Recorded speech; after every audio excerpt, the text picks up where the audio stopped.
Hello everyone, তোমরা সবাই কেমন আছো? আশা করছি খুব ভালো আছো। তো আমি ফার্স্ট টাইম একটা get ready with me shoot করেছিলাম, সেটাই তোমাদের সাথে শেয়ার করছি। দিনটা ছিল সানডে। তো সানডে আমরা তো প্রায় প্রত্যেকেই একটু একটু ঘুরতে বেরোই। তো আমিও ঘুরতে বেরোচ্ছিলাম, তার জন্যই রেডি হচ্ছিলাম। তো প্রথমেই একটা ড্রেস চুজ করে নিয়েছিলাম। তো আমি ক্যাজুয়াল ড্রেসই পরেছিলাম, জিন্স আর টপ। তো দেখতেই পেলে সেটা পরে নিয়ে একটু সামান্য মুখে টোনার ইউজ করেছি। আমি প্লামের টোনার ইউজ করি।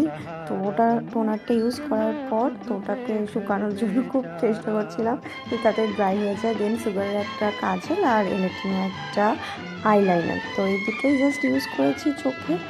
তো এটা দিয়ে তাড়াতাড়ি চটপট রেডি হয়ে নিয়েছি। আর আইলাইনার কাজল এই দুটো কিন্তু আমি খুব ইউজ করতে ভালোবাসি। তো এই দুটো ইউজ করার পর আমি লিপস্টিক ইউজ করেছি, একটা এমনি ল্যাকমি একটা লিপস্টিক ম্যাট। তো ওটা ইউজ করার পর চুলটা আমার কাছে খুব ইম্পর্ট্যান্ট। চুল আমি ভেবেই পাই না যে কী করা যায় হেয়ারস্টাইল। তো ওইটা নিয়ে আমি খুবই মানে একটা টেনশন চলতে থাকে আমার। তো এই একটা ক্যাজুয়াল নর্মাল চুল বেঁধে নিয়েছি।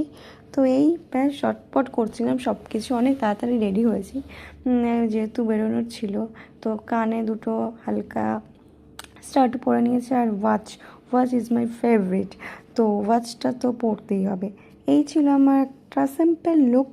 তো তোমরা জানিও লুকটা কেমন লাগছে, কমেন্ট করো। Bye bye.